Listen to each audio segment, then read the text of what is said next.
but it's going to be from a presentation mastery number 3, connect with storytelling. Why flying is too hard, I'm sorry.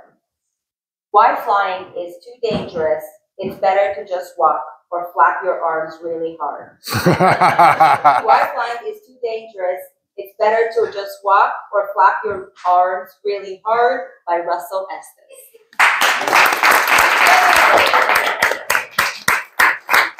Okay. Okay. Okay. Yeah. It's a placeholder. That's okay. Good morning.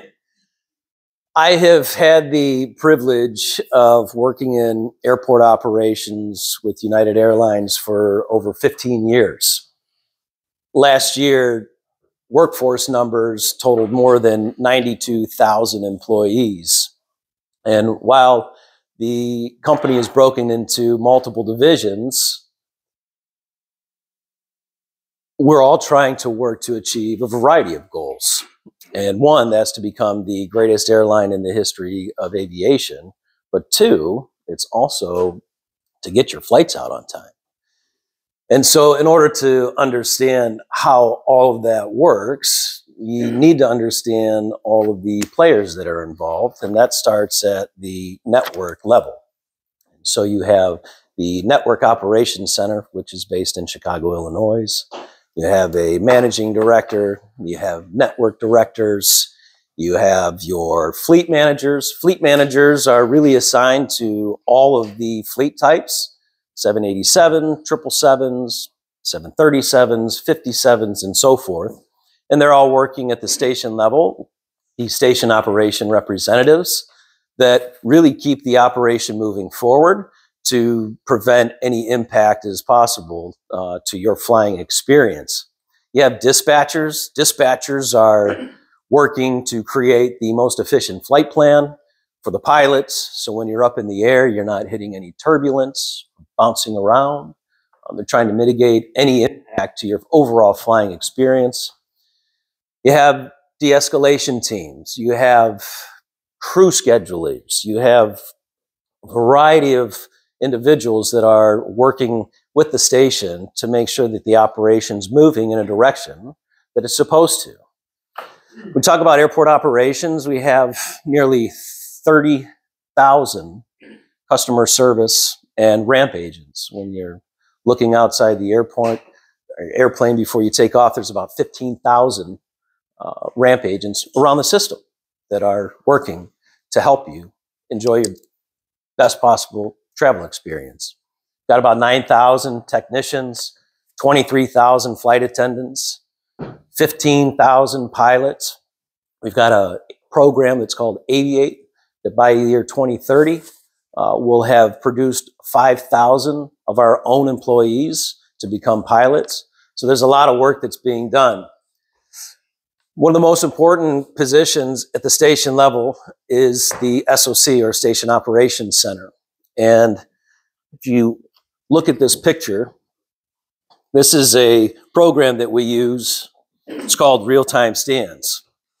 And what you see may just be a bunch of lines. However, these are called flight pucks. And so the station operation representative that's in the chair is looking at all of these flight pucks that represent flights.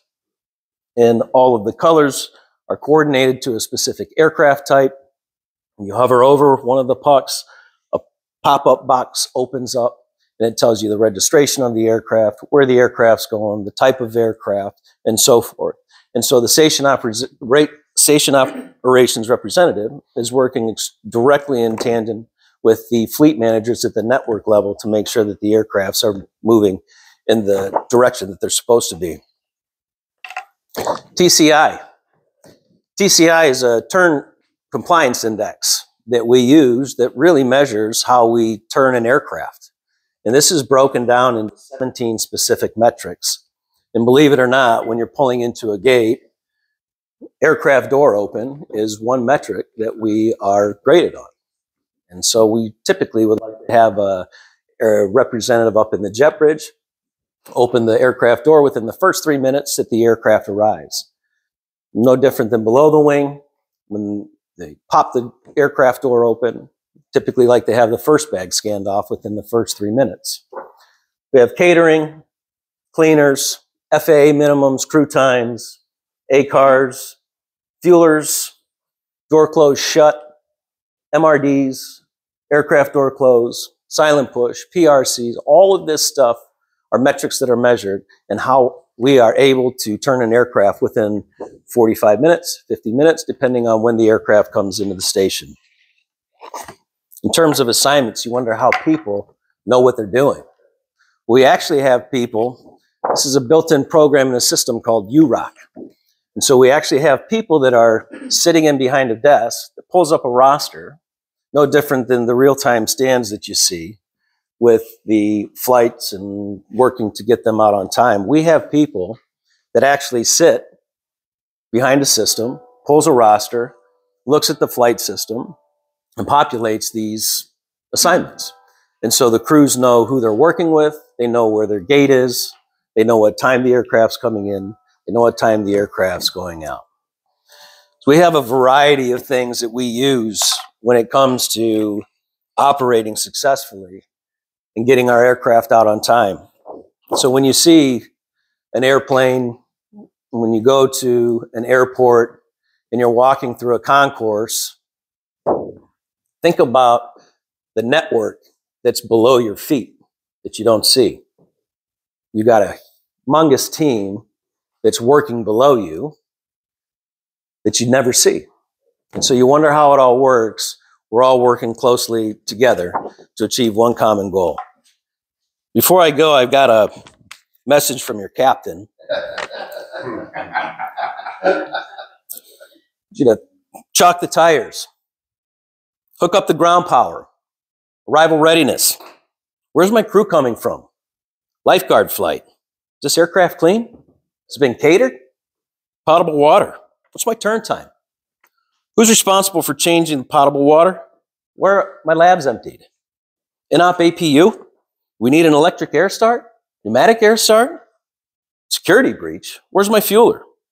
Aircraft out of service? Lightning strike? Bird strikes? What's wrong with it? Is it a no-go item? 21s, 33s, 81s. Can it be deferred? Is there an MEL for it? Star, D0, A0, MBR. Do we need engineering? How long is the delay? Where's the aircraft coming from? Are we able to swap aircraft? Are there crew connections? What's my connection saver telling us? Crew rest delays, fatigue, missing trips, missing flight attendants, oh my. Now, sit back, relax, and enjoy your flight.